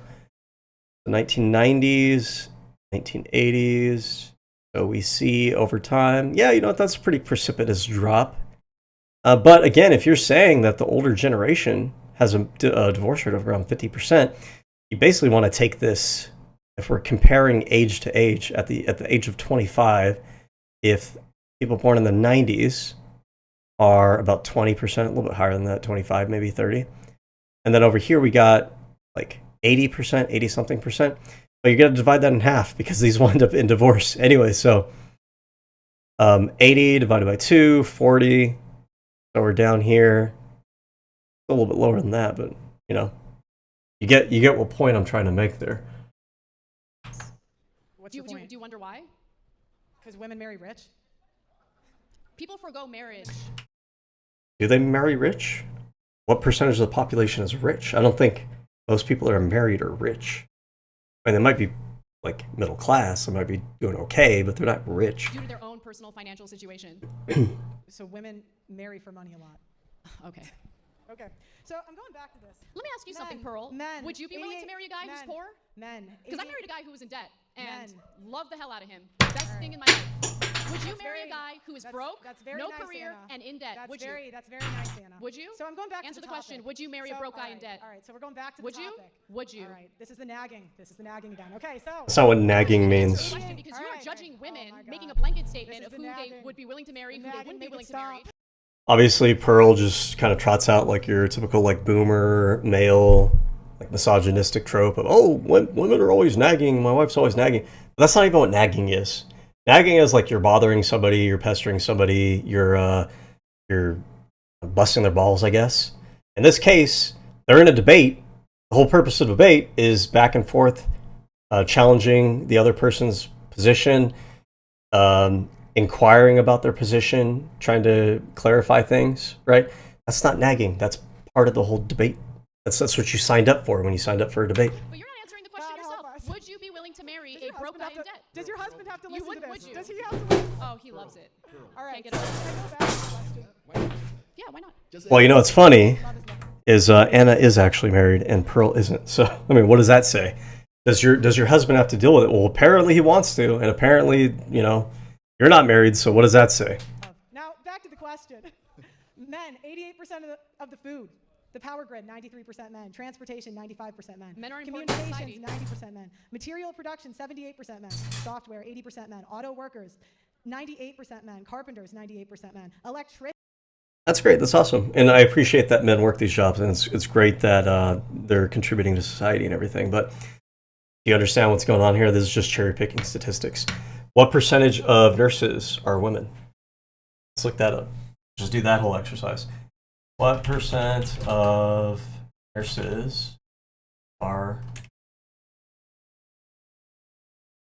88%? So we could just play that game. Nurses, 88% women, right? Let's do another one. It's another one. I bet you that what percent of recent residents are women? Terrible spelling, but Google still understood what I was saying. Not presidents. God damn it, Google. Residents. Doctors. 50% of residents are women. Okay, so, and this was not, you know, if you go back a few generations, the overwhelming vast majority of doctors were men. So things are really starting to kind of shift in the opposite direction there. If you were to ask, like, what percentage of graduates, recent graduates, are women?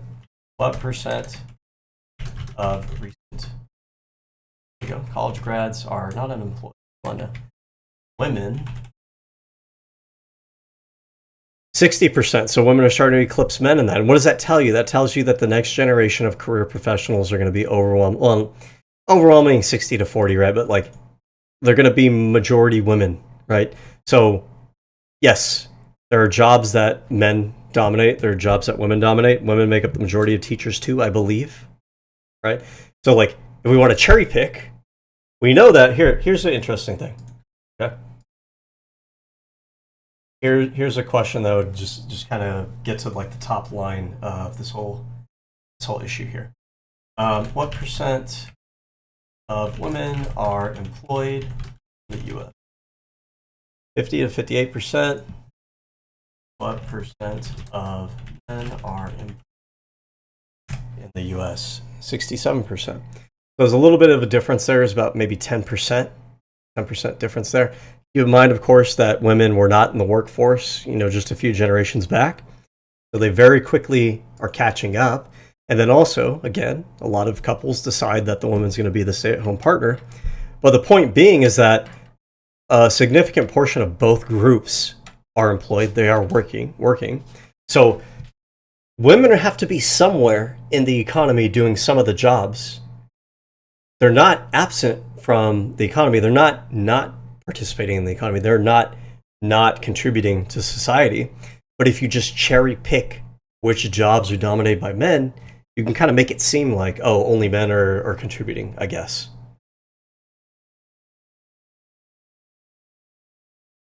Christians, 98% men. If you remove the top male-dominated jobs from the economy, you would have no running cars, no housing, no electricity, no... Yeah, but again, just cherry picking. If you remove women from the economy, you don't have nurses, you don't have teachers. And I don't know what other jobs that they dominate in. We can sit here and think about it, but like, yeah, if you remove large cohorts of the economy, you don't have people doing particular jobs in the economy.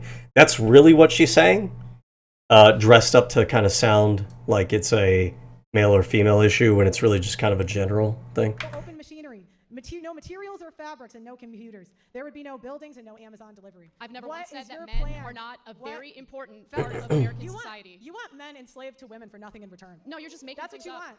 That's what you want. You want men on the hook Okay, for child Pearl, what support. have I said You want that men on gives the you- hook- No, and also like there's like this weird like contradictory narrative that she's trying to spin. On the one hand, Pearl's trying to say like women want to date men who make all the money, right? But then on the other hand, she's saying that men are all going to drop out of society, and this is what feminists want. And then once all the men drop out of all these jobs, there's going to be no one to like build the cars and do all this other shit. And it's like, okay, well, which is it? Are you saying that feminists want men to do all the labor, and then they just subsist off of the money that the men generate? Or are you saying that women or that feminists don't want they want men to drop out of society, and then men are not going to work any of these jobs or aren't going to have anything? Which is it? It doesn't really make any sense. The only common thread behind all of this like contradictory rhetoric is that women bad, men good kind of thing. That impression. What have I said that gives you that impression? You want men on the hook for child support. You want men on the hook for alimony. You want men to not take responsibility for their own children. You've been on the air for 20 years, and you have not advocated for men that are victims of paternity fraud. You want men to do all of the work, get no credit for nothing. I do And men aren't political going to do news. it anymore. They're going to walk away, Anna. They're not going to do it anymore.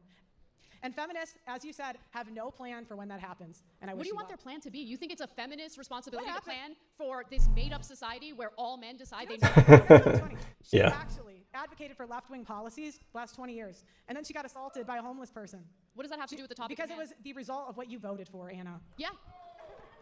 First of all, And so, no one. and want to know why? Because You think Anna, I voted? Because, Hold on. because, You because, think I voted because, for homeless people because, to go around all right, so sexually assaulting Anna, people?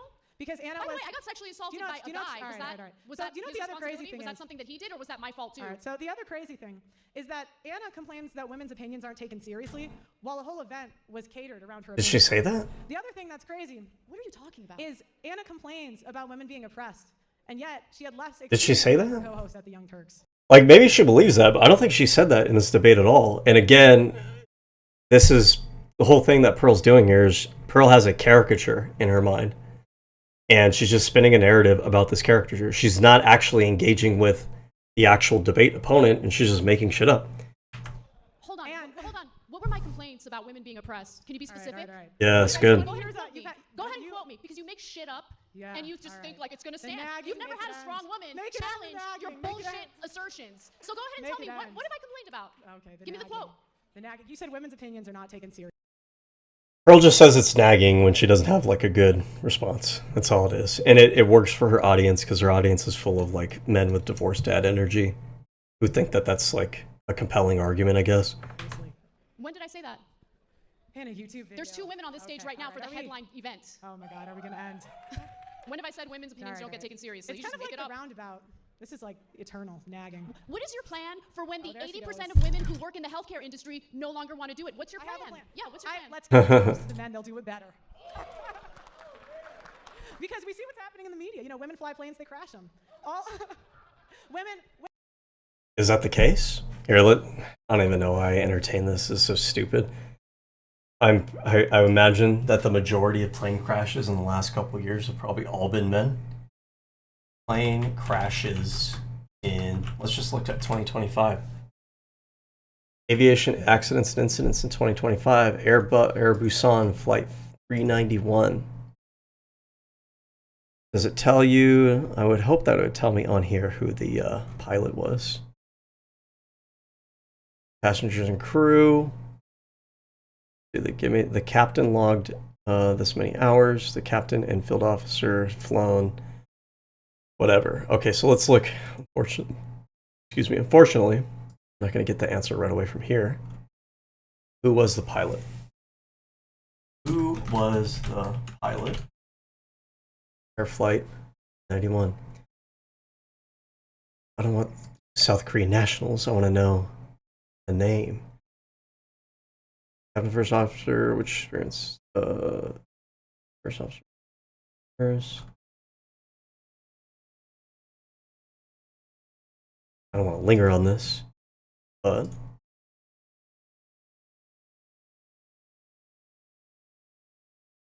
I wonder if it's standard practice for them to give out this information. Because I almost expected going into this that you could just look it up and they would probably tell you. But maybe it's standard practice that they don't. And, oh, this is a private. Potomac River mid-air collision.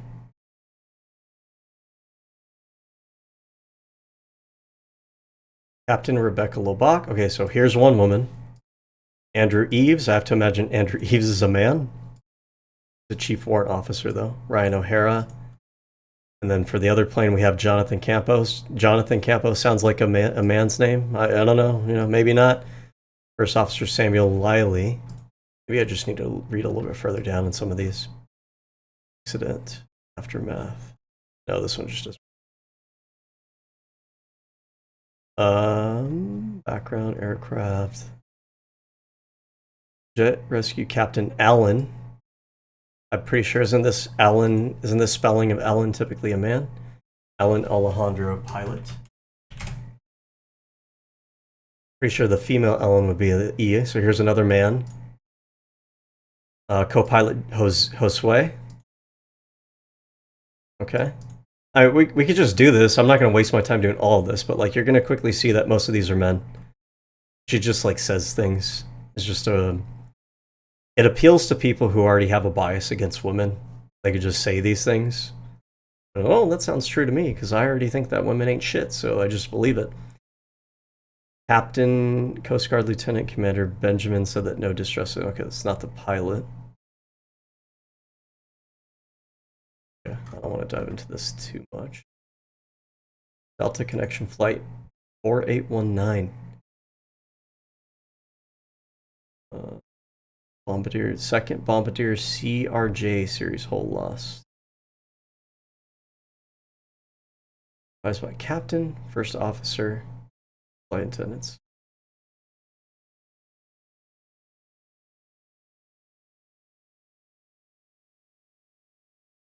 Oh my god. Can't even use the internet anymore. All these websites have too much crap on them. Saw decades of air traffic improvements in action. I mean, it's also worth noting that it's not always going to be the pilot for the reason for the crash. Some of these are going to have to do with airplane design, like with Boeing. Boeing has a lot of airplanes that have had issues over the years. So then the question there is going to be who's the engineer. Might come down to maintenance issues. Who was the person that was on the maintenance detail? But I don't want to. I'm already spending too much time, but I don't want to dive too much. I just want to see action. Passenger crew, a French woman and an American were among the passengers. All the victims were Hondurans. The flight was crew considered a pilot, Luis, male, right? So, I mean, we can keep doing this. It's most of them are going to be male, and honestly, it's not because men are fucking stupid and retarded and can't fly an airplane and women fly airplanes better. It's just because men are the majority of the pilots. But Earl feels the need to make it a gender thing. Women almost burned down California. People are dying because they want to make women feel. Women almost burned down California. What does that even mean? I don't understand that. I know that there was like a big California fire a little while ago, but I'm pretty sure one of those was caused by like a dude setting fire in the wilderness. And if you find like people that intentionally commit arson, most of the time those tend to be men. Now this is kind of true, unfortunately, is that you find more violence and extremism among men. That's not to say the majority of men are that way. You just, among the people who are that way, most of them tend to be male, and it's probably because of testosterone. Testosterone makes young men engage in risky behavior. Testosterone can sometimes make men more aggressive. But yeah, I don't know. Women almost burned down California. What the fuck does that mean? Oh, I know what she's talking about now. She's talking about the fires in Los Angeles. The right wing decided to blame it on female firefighters when like there's a lot of reasons why LA had issues, not the least of which is literally just the geography that it's in and the drought. But like I'm not familiar with any of the issues actually being because of any specific female fire captain or firefighters or anything of that nature. It's very par for the course. Whenever anything bad happens, the right's just like, is there a woman? Is there an LGBT person? Is there a minority that we could blame? Irregardless, and I know some people will tell me, irregardless isn't a word. It is a word. Regardless and irregardless, they mean the same thing, but they're actually both technically, grammatically correct or whatever. Regardless of any like details of what actually happened, they just automatically decide it's going to be a woman or a minority or LGBT person. Better. People literally. What I'm curious about is whether or not the Pick Me Act ever resorted into anything positive. Ooh. I mean, she has her peg there. It's unfortunately kind of true, but... Okay, keep going. Now, the other thing is, women fly planes, they crash them. Women aren't CEOs. What are the stats on that? What are the stats on that? It's like feminists. They want stats that say water is wet. Yeah, I want empirical evidence. Feminists want actual data, and they want some critical thinking. She says it like it's a bad thing. Right, to back up your arguments. Because you want to be in control of telling people what to think and how to feel. No, I want to be in reality. As opposed to Earl, who's just saying things. She doesn't want people to think what she thinks. We all saw that plane crash on the East Coast. No one's making that up, Anna. You do That's when you're one plane crash. What is the stats, though? In the future, because I'm sure you'll find yourself in more of these debates, I actually think that you could be an incredible debater. But you need to I don't know about that. The broader picture, not just rely on anecdotes, and don't make things up out of full cloth. Okay. Feminism empowered women. I'll take the tip, thank you. Feminism empowered women to sign up for previously another narrative careers that they quit. 48 to 73% of female lawyers, depending on the type of firm, quit either as junior associates or at mid-career. 1/4 of them cite workload, burnout, mental health. 73% of women who got engineering degrees in the past 15 years either have never entered the field professionally or quit early mid-career. 55% of all female accountants. Having worked in engineering, I don't blame them. A lot of engineering firms, a lot of construction firms have a misogynistic attitude. I know people get triggered whenever you say that. When I was in college, just a little bit of an anecdotal story here. When I was in college studying engineering, I'm not exaggerating. I'm not just saying this. I'm not just trying to gloss women here. The female students, they were very focused. This is just generally true. If you look at college in general, you could tell women are just better students. They're graduating more. They're showing up to class more, all those things. But this was also true in the engineering college. The women showed up to all the classes consistently. They went to tutorial sessions. They did all the homework. They paid attention in class. A lot of the men fucked around and, just did super shit. The women were top students in the class. And I don't necessarily think it's because they're smarter or anything. I just think it's because they showed up and they did the work. But I would hear comments, not from all of my professors, but maybe one or two of them, where they would make snide comments about oh, can't believe we have these women students in here, and we have to basically entertain them being here, but engineering is for men kind of thing. And it's like, you pride yourself on your objectivity, you pride yourself on your critical thinking, so you pride yourself on being data driven, but you're not able to look at the cohort of students that you have. You have all these males in your class that do nothing but like fuck around in class, and you know that, by the way, because you make those comments as well, that half of your students don't do their homework, that half of them don't show up, that half of them are dicking around on their fucking iPad when they're in class. You see the female students in the class paying attention, doing their homework, consistently turning in their assignments, being there after class to ask questions, being engaged, and like you still think that the women students are the problem. But that's what bias will do to a motherfucker. Quit before or at their mid-level career. The attrition rate for women in STEM is approximately 50%. These companies often bend over backwards to get women. What is the attrition rate for men that go into STEM in college? Let's look that up. I'm kind of curious what that is, because a lot of men are dropping out of college, fortunately. What is the attrition rate for in college? Roughly 43% of men leave STEM. See, I mean, it seems like that roughly 50% is probably just true in general. STEM is hard. It is. Once you go into fucking physics 3 and you got calculus 3, yeah, a lot of people are going to drop out. Hired to the point of discrimination against male qualified candidates. Then women quit because they don't want to work the long hours or deal with the levels of stress for an extended period of time, with women being 2.5 more likely to take antidepressants than men. The money and prestige isn't worth it to them. They prefer. It's worth asking.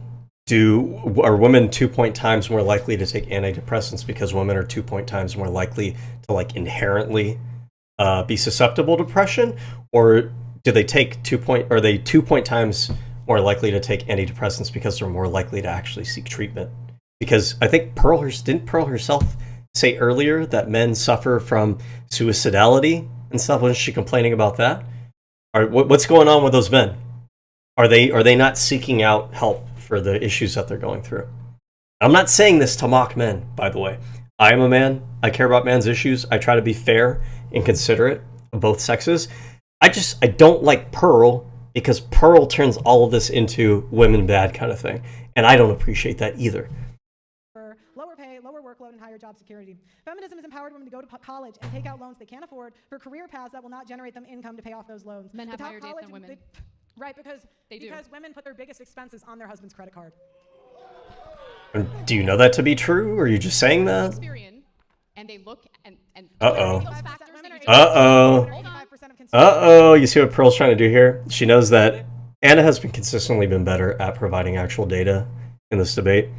So Pearl doesn't want Anna to actually start, listing out the data that she brought to the conversation. So Pearl is immediately trying to go to the next talking point, talk over her. But I'm curious. I want to see what she has to say here. Men have more mortgage debt, car loan debt, personal credit card debt, right? Because they're expected to provide. Women make 80% of consumer buying decision. Again, if excuse. Equality, they would provide for the men. They would what for men? Sorry, I missed that. Fellas? Sorry, can you repeat If feminists cared about equality, they would provide for the men. But yet, that is a small minority. What do you mean by that? I mean, because if I were to poll, like, for example, who supports universal health care more? Who supports, like, more social programs more? It's probably going to be feminist over, like, I don't know, someone like Pearl. And those are going to be programs that support men or provide for men, right? So, like, what does she really even mean by that? I don't know. It's just women bad as a narrative. I don't really know what she means by all this. So let me get this straight. Honestly, your whole shtick is women should bend over backwards and do everything they can for men. My argument. I'm an egalitarianist. Hold on, my argument. Egalitarianist? Men and women are both It's just egalitarian. functioning society. They should both be treated with respect. They both serve different jobs, different roles, and in order for society to work, we have to respect that. Women are but not you equal. seem Women are to not Takes all put types. the responsibility of everything onto women while providing cover for the bad behavior of men. Women are not equally important because they don't do the equal Men work. are equally important. Women I are never not said that they weren't. Women are not equally important because they don't do the equal amount of work. Men have invented the majority of the inventions. I don't know what that means. Again, I mean, we looked this up earlier. Women are overrepresented in things like healthcare or education. I mean, none of us are shit if we don't have like an education. Like no one's going to college if they don't have like a basic education at the grade school level. So like to Anna's point, Anna's perspective on this, yes, men have built like things like cars and houses and whatnot. But like, different folks in our society do different roles. It's not just one person or the other. I mean, the entire structure of modern society post caveman days revolves around specialization. Not, one person doesn't do all of the work. You don't have one person that designs an iPhone while also being a farmer, while also being the educator who teaches the children, who also lays the roads and the bridges, right? We specialize. None of us are the ones that are doing everything for everybody else. We're all kind of reliant on the other people around us. We all take on different roles, but all of our roles are kind of important to moving things forward. And have started Fortune 500 companies. Men do the majority of the infrastructure job. Men produce 90% Who's scrubbing the toilets 80% after of the work? food supply, 90% of the world's stuff. Who's changing the diapers? Not Who's- women. who's Not women. raising They're the not having children kids. after Women aren't having working kids. all So day women long? aren't doing it. Okay, who's having the kids then? Are the men having the kids? There are kids that are had, and women are the ones that are doing. They're the ones having them, and women are going to be the majority of the child care as well. It's just stupid because it's like, I appreciate that men do some of these things. I appreciate that there are men in engineering or in construction or in the military, right? But like, I don't know why we need to make it like women bad, men good, men bad, women good. Like, there's just different people have different roles. They do different things. They contribute different things to society. Daycare workers now, to be honest. It's not the moms. Not everyone grew up in an affluent household like you. They need a dual income house. That is true, by the way. It's kind of worth pointing out is that Pearl actually legitimately comes from like a genuinely rich family background. Her channel, the equipment that she had for her channel, the connections that she had to get herself started in this field. If you don't know, by the way, her dad kind of like pushed her to get into this. And her dad is like super fucking wealthy and rich. There's a video of her online where she's like bragging about this like state-of-the-art fucking studio that her dad was building out for her. It was like a huge fucking space, had all this like nice equipment and everything. Like, it is kind of rich, especially with Pearl saying often in this debate that like, oh, Anna's like looking down on other people or from her ivory tower and everything. Like, Pearl is the one that comes from a background of like privilege in a silver fucking platter and having things kind of handed to her. Household in order to make ends meet in this economy. Anna, you Live in talk. reality for Anna, one day you in your talk. life. Anna, you talk for a living. It's kind I of do. rich for you to come at me. What, bitch? What do you do for a living? Yes. Yeah. I also talk, but I can acknowledge it's not that hard Okay, of a job. talk a lot of For you, bullshit. well, you pretend it's more important than it is. I mean, it's not that hard of a job, but apparently you can't even come prepared for a debate, and it's your fucking job. Right. Okay. Well, since there were only about 30 seconds left, we'll just call it there. All right, good job. Give these. Okay, are we done? It's Jesus Christ, that was like, All right. it was redundant. 5-minute closing statements. It was painful. Attack each other or call each other names. Okay. I'm not interested in hearing their closing statements. Pearl's just going to say literally the same fucking thing that she's repeated. If you've been watching this from the beginning, or if you've watched this on your own, you know, she has literally just repeated the same fucking talking points the entire goddamn time. She's probably used the same talking points like 4 times in this debate and not been able to like engage in the topics. This debate has been... How long has this debate been so far? What have we watched so far? It seems so much longer than that. It's been an hour of her just saying the same shit over and over again.